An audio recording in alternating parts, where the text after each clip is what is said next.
صلواتك عليه وعلى آبائه في هذه الساعة وفي كل ساعة من ساعة الليل والنهار وليا وحافظا وقائدا وناصرا ودليلا وعونا حتى تسكنه أرزاقك وعمرك متعه فيها طويلا ناديا مظهر لجائل تجده لك في الموائد كل هم وغم شيئا جليل بعظمتك يا الله يا الله يا الله وبنبوتك يا محمد يا محمد يا محمد وبولايتك يا علي يا علي يا علي أدركني في سبيل الله يا مدد يا فاطمة أغيث أدركني يا مدد يا فاطمة أغيث أدركني يا مدد يا فاطمة أغيث أدركني الودود يا رحمن يا قابض وكرم معشوقين له السلام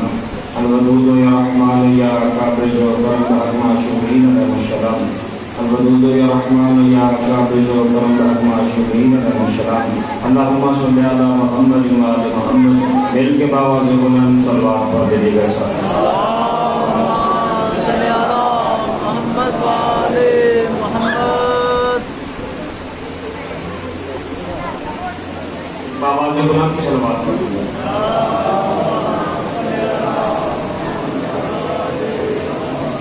اعوذ باللہ من الشیطان الرجیم بسم اللہ الرحمن الرحیم الحمد للہ الذی جعل کمال دینہ و تمام نعمتہ بولایت امیر المؤمنین علی بن ابی طالب علیہ السلام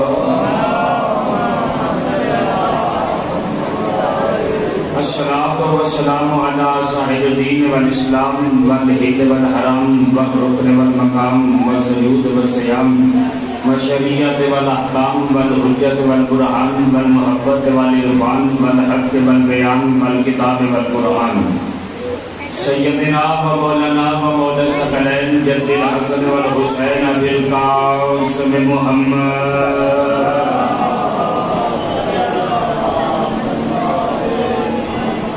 وعلى أهل بيته الطيبين الطاهرين المعصومين المظلومين المنتجبين المحرومين الذين أذهب الله عنهم الرجس وطهرهم تطهيرا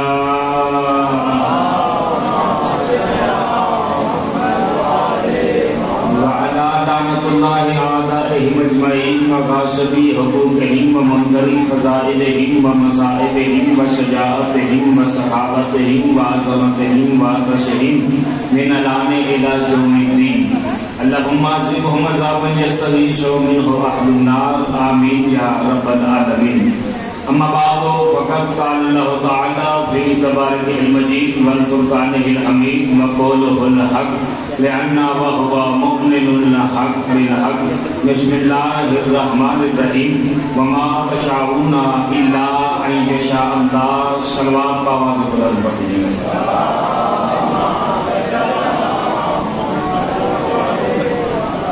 دعا گو ہوں کہ خالق کائنات کی صفحہ ماتم کو اپنی بات ہمیں منظور و مقبول آپ تمام مومنین مومنات ماؤں بہنوں بیٹیوں بھائیوں عزیزوں دوستوں بزرگوں کا اس پاک بارگاہ میں آنا حسین پاک کی اپنی بارگاہ میں منظور و مقبول فرمائے بانی مجلس کی توفیقات خیر میں اضافہ فرمائے اس امام بارگاہ کو تا قیامت آباد و شاد فرمائے اس امام بارگاہ کو دن دگنی رات دگنی ترقی عطا فرمائے جو بیمار ہیں انہیں شفا عطا فرمائے جو بے اولاد ہیں مالک الامانی عطا فرمائے اس دور ستم میں شیعہ نے حیدر قرار کو اتفاق کو اتحاد عطا فرمائے منتقی میں خون حسین وارث حقیقی امام حجت کے ظہور میں تاجیل فرمائے ہم سب کو ان کے آوان و انصاروں میں شمار فرمائے ایک باواز بلند در صلوات پڑھیں اللہم صلی علی محمد و علی محمد خالق کائنات کا لاکھ لاکھ شکر ہے کہ کاتب تقدیر نے ہمارے دلوں میں محمد دلوں کی دھڑکنوں میں علی سینوں میں حسین بازوؤں پہ عباس پیشانیوں پہ عزادار لکھ دیا پیچھے رہتے ہو کوشش کریں ان کی زبانیں بھی معطل ہو جائیں خالق کائنات کا لاکھ لاکھ شکر ہے کہ جس نے باپ کے خون اور ماں کے دودھ سے زیادہ تیز ہماری شارع کے حیات میں ولایت علی پر امادہ فرمایا جی ذرا سی آپ کوشش کریں گے، ذرا سی زبانیں معطر کریں گے تو میں آغاز گفتگو کر دوں. ایک فکرہ کہنے لگا ہوں، اگر اگلے سال تک اس مجلس میں آپ داد دو، داد کم ہوگی، فکرہ وزنی ہوگا. خالق کائنات کا لاکھ لاکھ شکر ہے کہ جس نے اس خیانتوں سے بھری ہوئی کائنات میں امانت زہرا ہماری آنکھوں میں رکھ دی. پیچھے رہ گئے نظر نہیں بولا. دین سید عزت عطا فرمائے، مال کا زندگی عطا کرے. جو بچے جو نوجوان ابھی بھی کسی سوچ میں پڑے ہو ان کے لیے ایک فکرہ کہہ رہا ہوں. اگر اب بھی نہ بول پائے تو پھر مجھے افسوس ہوگا کہ میں لاہور سے سفر کر کے آیا اور میرے دوستوں نے میری بات کو قبول نہیں کیا. خالق کائنات کا لاکھ لاکھ شکر ہے کہ جس نے ہمارا رشتہ غدیر سے رکھا ہے، غدار سے نہیں رکھا.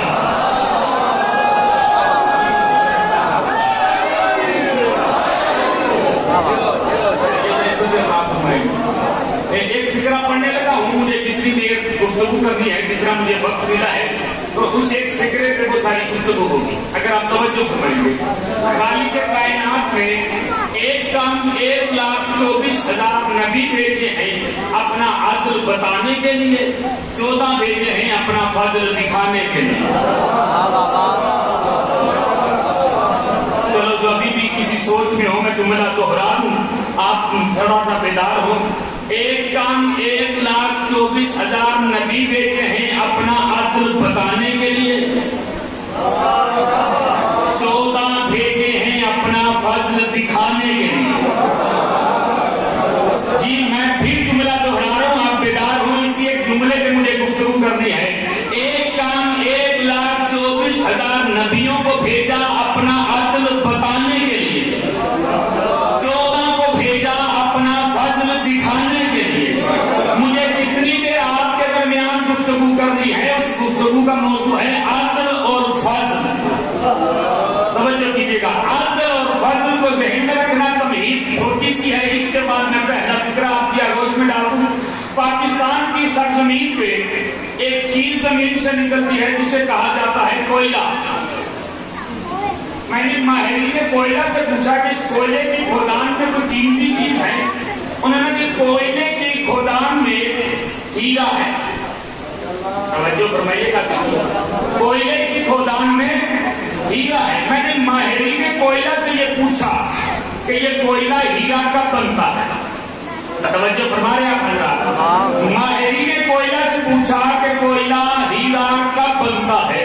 انہوں نے کہا کہ اگر اسے GCV کیا جائے، گروس کیرلک ویلیو کیا جائے، تو پھر پتہ چلتا ہے کہ کوئلہ کس عظمت کا حامل ہے. بتے میں جانے کے قابل ہے، اسپرٹ یونٹ میں جانے کے قابل ہے.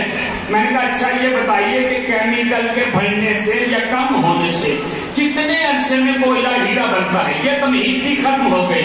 ماہرین کوئلہ نے کہا کہ 1 کروڑ سال کے بعد کوئلہ ہیرا بنتا ہے. 1 کروڑ سال کے بعد کوئلہ ہیرا بنتا ہے. 1 کروڑ سال کے بعد کوئلہ ہیرا بنتا ہے. نہ میں بھولا ہوں نہ میں بھٹکا ہوں، آپ کی توجہ کا طلبگار ہوں. کروڑ سال کے بعد کوئلہ ہیرا بنتا ہے. چلو میں آپ کو قرآن کی اس امام بارکہ سے مدینے دے کے چلتا ہوں. سید سجاد بیٹھے ہیں، سامنے چاہنے والا آیا، ایک شیعہ آیا، آگے کہتا مولا سر پہ قرضہ ہے، گھر میں فاقہ ہے، کچھ کیجیے. امام کہتے اپنی گود پھیلا. اس نے اپنی آگوش پھیلائی. امام نے زمین سے مٹی اٹھا کے اس کی آگوش میں ڈال دی. کہا اب دیکھ. اب جو اس نے دیکھا وہ ہیرے چمک رہے تھے.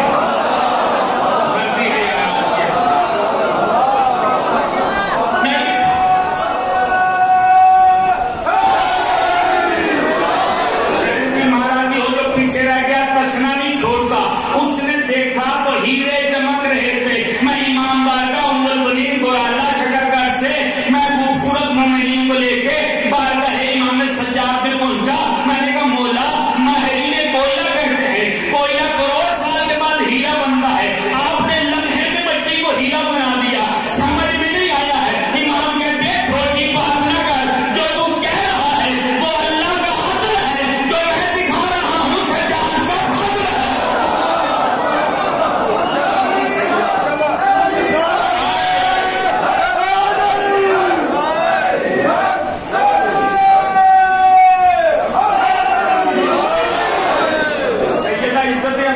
ہے کہ مال کا کسی کا محتاج نہ کرے.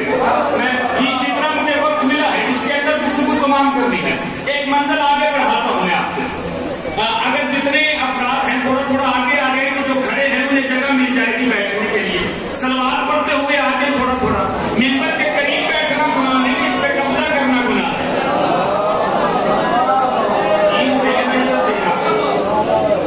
بہت شکریہ.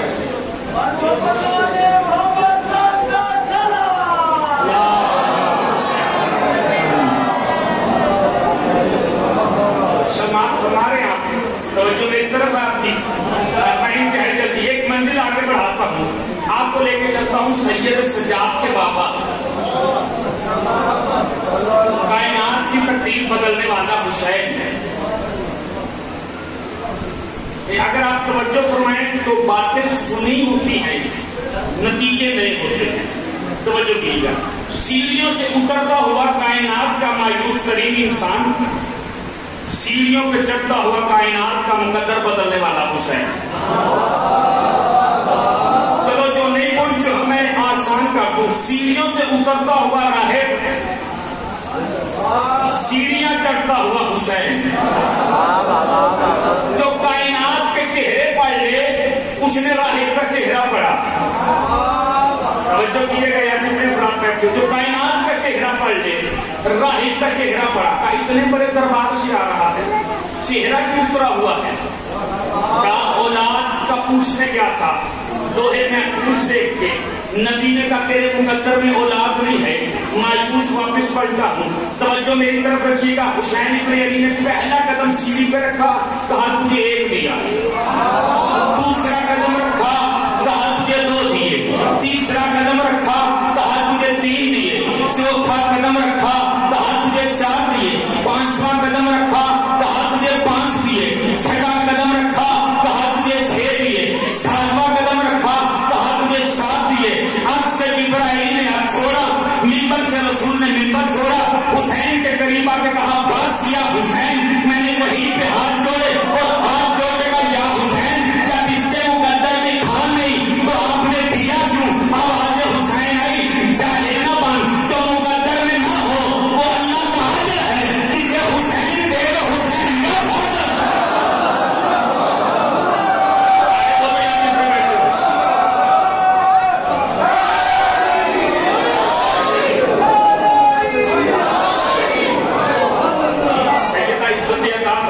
مال کا کسی کا محتاج نہ کرے, جو مقدر میں نہ ہو وہ اللہ کا عدل ہے, اسے حسین دے وہ حسین کا فضل ہے. ایک جملہ ایک منزل آگے بڑھاتا ہوں, لے کے چلتا ہوں حسین کے بڑے بھائی امام حسن کی بارگاہ. توجہ کیجیے گا, کیا انداز ہے سرکار امام حسن مصطفیٰ کا کہ سر پہ نبی کا ماما ہے, کمر پہ نبی کی ابا ہے, نبی کے گھوڑے پہ بیٹھے ہیں, نبی کا عصا ہاتھ میں پکڑا ہوا ہے, مدینے میں محمد مصطفیٰ کی حویلی سے نکلے. توجہ کیجیے گا, حویلی سے نکلے تو انداز کیا تھا؟ باپ کی طرف سے فرشتوں کی دربانی میں, عصمت کے نثار میں, عفت کے حجاب میں, تولہ کا مسلح بغل میں لیے ہوئے, تبرہ کا ڈنڈا ہاتھ میں پکڑے ہوئے. امام حسن خرامہ خرامہ چلتے ہوئے مدینے کی دائیں گلی, مدینے کی دائیں سے بائیں گلی, بائیں سے مدینے کے مین چوک میں, مدینے کے مین چوک میں ایک بہر کا درخت تھا. اس بہر کے درخت کے نیچے ایک اپاہج بیٹھا تھا جس کے ہاتھوں پہ فالش تھا, پاؤں پہ فالش تھا, اٹھ نہیں سکتا تھا, کام نہیں کر سکتا تھا, حرکت نہیں کر سکتا تھا, چل نہیں سکتا تھا, ہاتھ نہیں ہلا سکتا تھا. اتنے میں امام حسن کی سواری چلتے چلتے اس کے درخت کے قریب آئی کہ اچانک امام کے ہاتھ سے عصا چھوٹ کے زمین پہ گرا. وہ اپنے دل میں درخت کے نیچے بیٹھ کے سوچا کاش میرے ہاتھ ٹھیک ہوتے, کاش میرے پاؤں ٹھیک ہوتے, میں یہ عصا اٹھا کے نواسہ رسول کو پیش کرتا.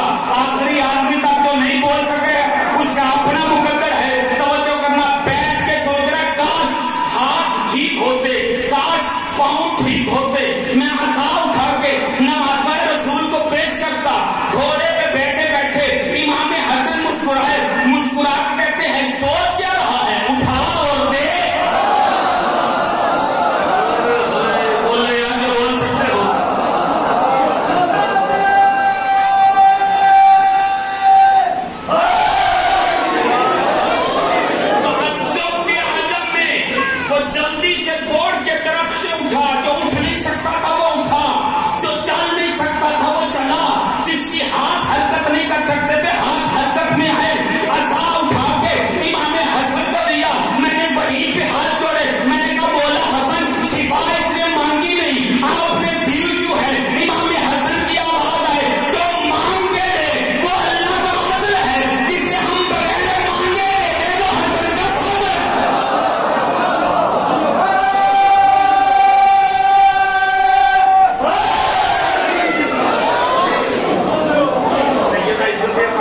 محتاج نہ کرے.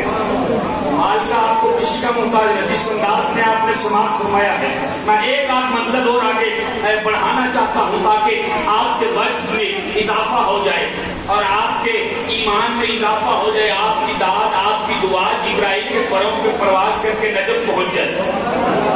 بچوں کیجیے گا فضان محترم, زمانہ سمجھا نہیں ہے. میں اپنی تقریباً ہر مجلس میں فکرہ کہتا ہوں. اگر آپ توجہ فرمائے تو میں فکرہ کہتا ہوں. اگر کوئی ڈاکٹر, کوئی حکیم بیٹھا ہے تو وہ گواہی دے گا. دل خراب ہو, نمک ہضم نہیں ہوتا. پھیپھڑا خراب ہو, پانی ہضم نہیں ہوتا. لبا خراب ہو تو چینی ہضم نہیں ہوتی. شجرہ خراب ہو تو علی ہضم نہیں ہوتا.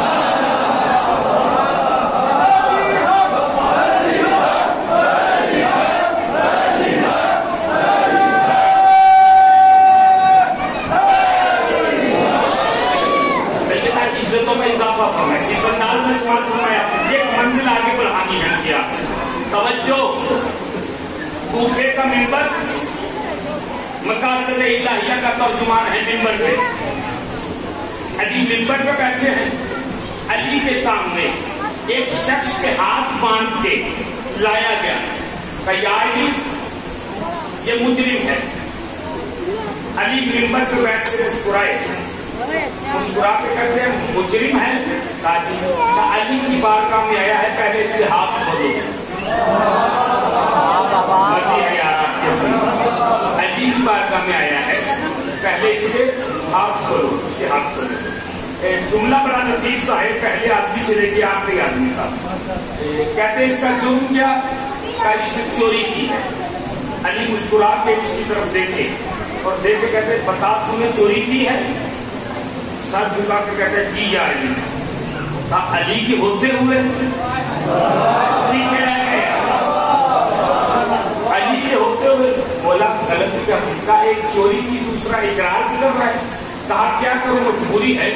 اس کے سامنے کھڑا ہوں کہ جس کی تلوار بھی نسلیں دیکھ کے چلتی ہے. تجھے پتا ہے نا کہ شریعت مصطفیٰ میں چور کی سزا کیا ہے.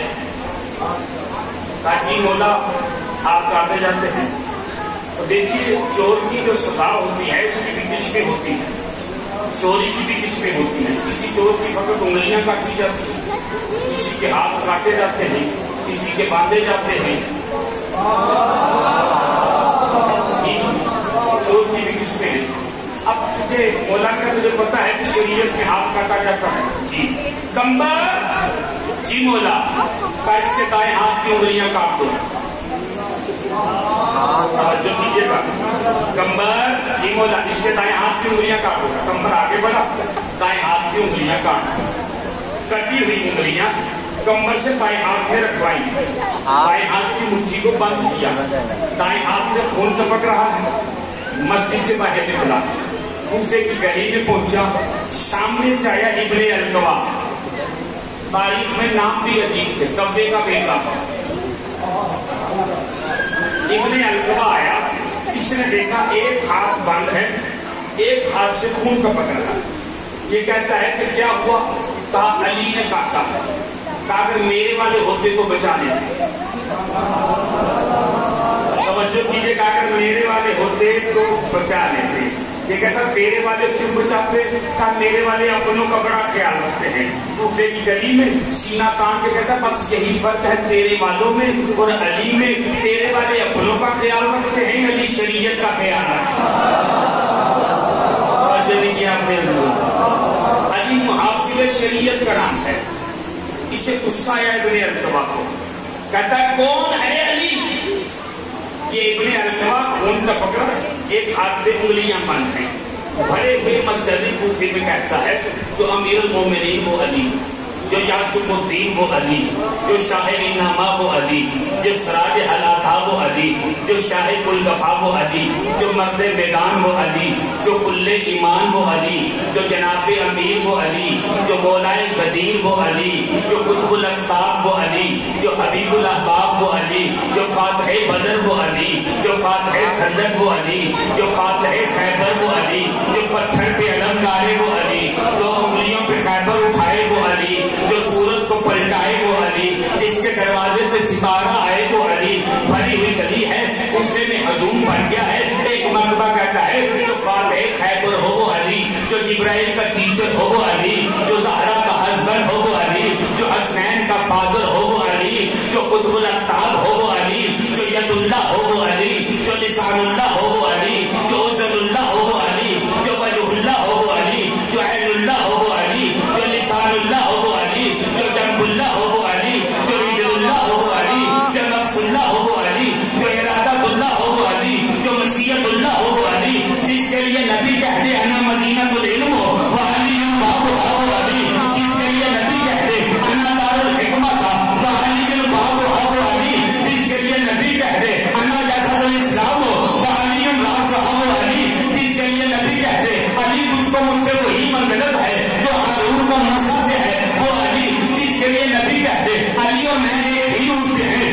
لیے نبی کہتے علی اور میں اور ایک ہی روح سے ہیں، جس کے لیے نبی کہتے علی تیرا دوست میرا دوست ہے، علی تیرا دوست میرا دوست ہے، علی تیرا دشمن میرا دشمن ہے، جس کے لیے نبی کہتے حب علی رحمت اللہ ہے، بغض علی لعنت اللہ ہے، جس کے لیے علی نبی کہتے علی تو حاجت روا بھی ہے، علی مشکل مصاب بھی ہے، ہجوم بھرا ہوا ہے، مجمع بھرا ہوا ہے، بھری ہوئی کوفے کی گلی میں یہ علی کے فضائل پڑھ رہا ہے، علی منبر پہ بیٹھے ہیں، کمبر کو آواز دی کمبر کہ باہر شور کیسا ہے، باہر رش کیسا ہے، باہر ہجوم کیسا ہے، کمبر کہتا مولا جس کی انگلیاں کاٹی تھی وہ آپ کی شان میں قصیدہ پڑھ رہا ہے، جس کی انگلیاں کاٹی تھی وہ آپ کی شان میں قصیدہ پڑھ رہا ہے، کہاں بلاؤ اسے، واپس بلایا گیا، علی کہتے ہیں کیا ہوا، کہا مولا کچھ نہیں، میں باہر گیا تھا تو ابن اکبر نے پوچھا علی کون ہے، مجھے جو آتا تھا میں نے وہ بتا دیا ہے، علی کہتے ہیں اتنا بتا تیری کٹی ہوئی انگلیاں کدھر ہیں، کہا مولا یہ ہے، کمبر جی مولا اس کی انگلیاں لو، اس کے دائیں ہاتھ کے ساتھ رکھو، کمبر نے دائیں ہاتھ کے ساتھ انگلیاں رکھی، علی اٹھے اوپر ید اللہ ہاتھ پھیرا، اوپر ید اللہ ہاتھ پھیرا، کٹی ہوئی انگلیاں جڑ گئی، ایک مرتبہ ہاتھ جوڑے اور جوڑ کے کہا مولا اگر جوڑنی تھی تو کاٹ دینا، اگر کاٹنی تھی تو جوڑ دینا، علی منبر پہ بیٹھ کے مسکرائے اور مسکرا کے کہتے ہیں جو کاٹی وہ اللہ کا عدل تھا، جو جوڑی وہ علی کا فضل ہے۔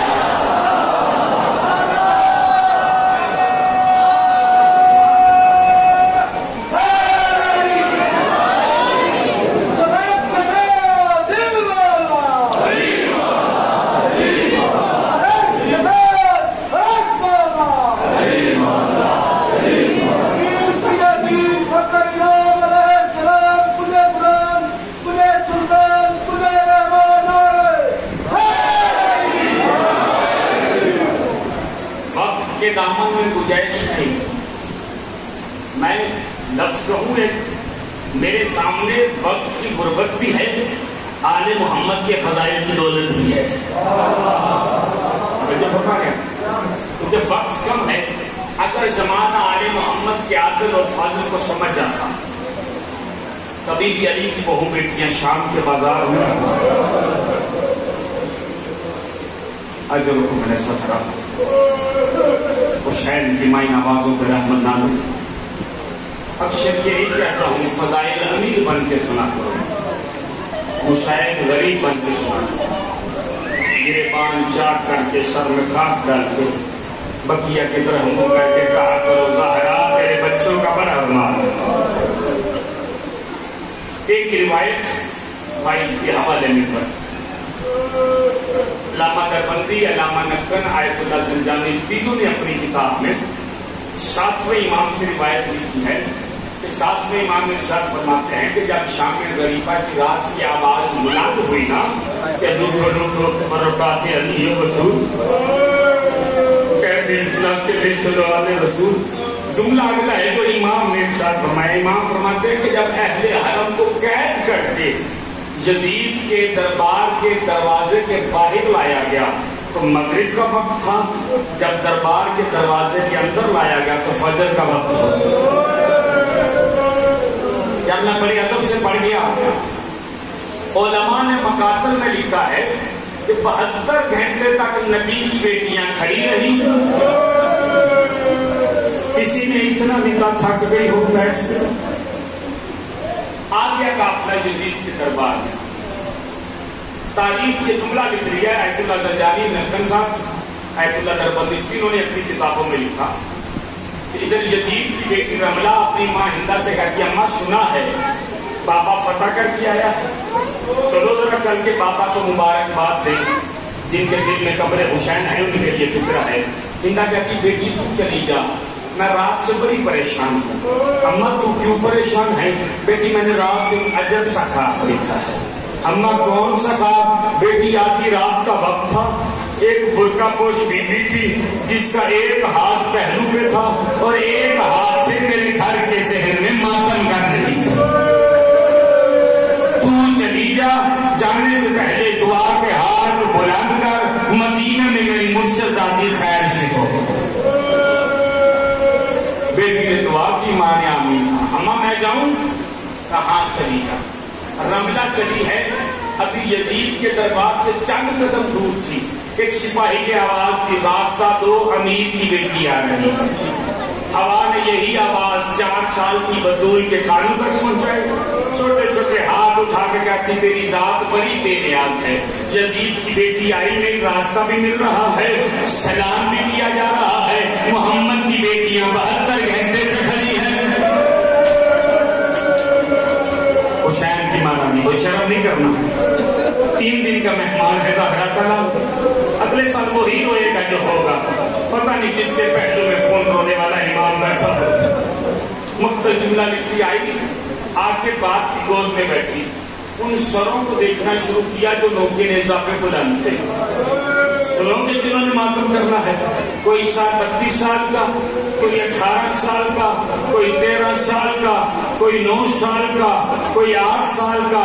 چلتی چلتی اس کی نظر ایک ایسے سر پہ پڑی جو 6 ماہ کے بچے کا تھا، کہتی بابا یہ سر کتنا خوبصورت ہے، اب بھی کہتے شیعہ روتے ہیں، شیعہ ماتم کرتے ہیں، جو دشمن کی بیٹی کی نظر میں خوبصورت ہو، اللہ جانے وہ ماں کی نظر میں کیا ہوگا، اللہ جانے وہ بہن کی نظر میں کیا ہوگا۔ ماتم کا جملہ سناؤ، یہ اپنے باپ سے کہتی بابا کیا اس کی ماں ابھی تک زندہ ہے؟ بیویوں کے جھرمٹ سے وہ باپ ماتم کرتی ہوئی آگے بڑھی، کہا پیاسے کی ماں ابھی زندہ ہے۔ اچھا جملہ سنو کہ رملہ کہتی بابا کو تو اجازت دے اس سر کو محل میں لے جاؤ، کہا بیٹی کیا کرے گی؟ بابا اسے لوریاں دوں گی۔ کیا مسائل تو میں پڑھ گیا، کیا سننا ہے آپ نے؟ بابا اسے لوریاں دوں گی، جب لوری کا نام آیا ہوگا اللہ جانے ماں پہ کیا گزری ہوگی، اللہ جانے بہن پہ کیا گزری ہوگی، کہا لے جا۔ بنا تشریح دیکھنا میری طرف، یہ رملہ نے اصغر کا سر اپنے ہاتھوں پہ لیا، جانے کا ارادہ کیا، 4 سال کی بطول نے پھپھی کا دامن پکڑ لیا، پکڑ کے کہا دیا پھپھی اماں نہیں جانے دوں گی، یہی سر ہے جس کے سہارے میں زندہ ہوں، یہی سر ہے جس کے سہارے میں زندہ ہوں، جنہوں نے ماتم کرنا ہے۔ علی کی علی بیٹی کہتی کیا چاہتی ہے؟ پھپھی اماں میں بھی جاؤں گی، کہا تو بھی چلی جا۔ رملہ سر لے کے آگے آگے، 4 سال کی بطول پیچھے پیچھے، رملہ محل میں داخل ہوئی، بطول دروازے کے پیچھے چھپ گئی، جو ابھی بھی کسی انتظار میں ہو، مسائل کا فکرہ ان کی آغوش میں ڈال رہا ہوں، جیسے مرضی ماتم کرنا۔ رملہ محل میں داخل ہو کے اپنی ماں ہندا سے کہتی اماں یہ جو جھولا تم نے بنوایا ہے، اس جھولے میں سر کو لوری دے دوں؟ غضبناک لہجے میں کہتی ایسا نہ کرنا، یہ جھولا تو میں نے علی اصغر کے لیے بنوایا ہے، جب وہ بات مہمان بن کے آئے گی اس جھولے میں اصغر کو لوری آجروں کو میں زہرا شرم نہ کرو، سیدہ ان آوازوں پہ رحم نازل کرے۔ رملہ کہتی اماں ایک لوری سنانے دے، سر کو اٹھا لوں گی، ایک سے زیادہ لوری نہ دینا، اسے سر جھولے میں رکھا۔ اللہ جانے کون سی لوری سنائی ہے، دروازے پہ 4 سال کی بطول چیخ مار کے رش کر گئی، زندہ آئی، 4 سال کی بطول کو گش سے اٹھایا، کہا بتاؤ تم کون ہو؟ 4 سال کی بطول رو کے کہتی میں مسافرہ ہوں، کہا بتاؤ تم کون ہو؟ 4 سال کی بطول کہتی میں قیدر ہوں۔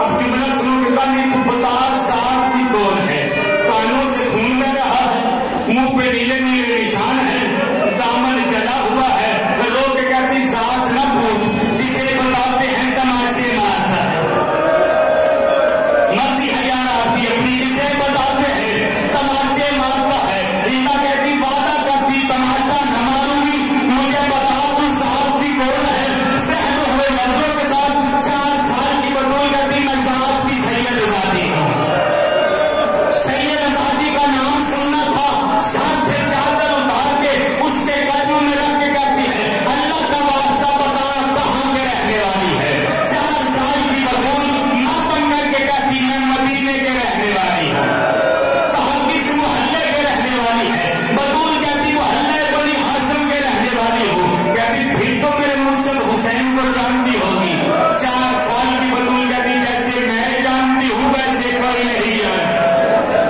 آخری فکر عزادارہ نے مظلوم کربلا جنہوں نے ماتم کرنا ہے، یہ کہتے جلدی کر میرے مرشد کے بھائیوں کے نام بتا، یہ رو کے کہتی بڑے کا